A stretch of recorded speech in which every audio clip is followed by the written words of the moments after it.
บุญธาตุหลวงปีนี้ก็ถือว่าม่วนอยู่เนาะสมัยก่อนพอดีเดือนกำลังขึ้น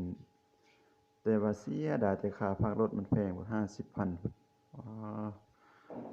ถ่ายไปถ่ายมาเนาะตอนยังหุงก็งามเลยพี่น้องกำลังเดือนกำลังขึ้นบ่งามอยู่ใกล้กับจอมธาตุหลวงเลยบ่งามคักนี่เห็นบ่คนหลาย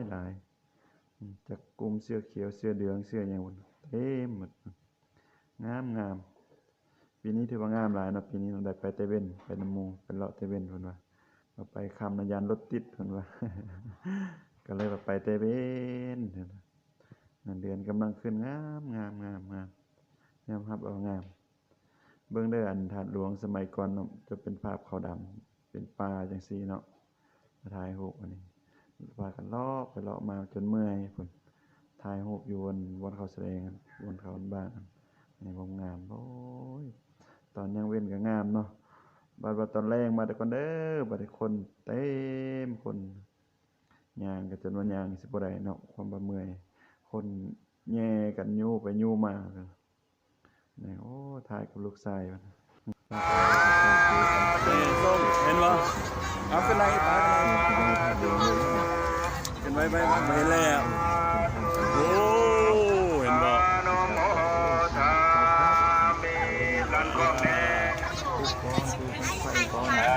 เอาบัตรนี้ส่งต่อไปเลย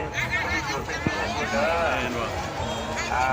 บริจุดพร้อมกันทั้งหมดระวังแจนี่เด้อแจนี่เด้อเป็นจุดเด้อเป็นจุดเอาได้หัวไปกล้องผู้ใดดีกล้องผู้ใดงามเซลฟี่เอาหน้าตัวเองไปล่ออยู่ทั้งผ้าน้ำดอกไฟเลยก็ได้กล้องเมื่อต่อไปสำหรับกระน้อยเนาะการนำเนินเป็นพิธีกรตการในการเป็นเชียร์ในคำขึ้นวันนี้ก็ได้ยุติลงเพียงตอนนี้ขอมอบกำลังใจน้ำพอแม่ครูบาอาจารย์อีกหนึ่งในการนำปักลานออกตัวอย่างโยงและตัวรามเบิ่งคลิปแล้วอย่าลืมอุดหนุนสินค้าของพวกเฮาเนาะเสื้อกายเนาะงามๆใหม่ๆพี่น้องไอ้เสื้อนี่อย่าลืมกดเบอร์โทรพร้อมเลยเด้อ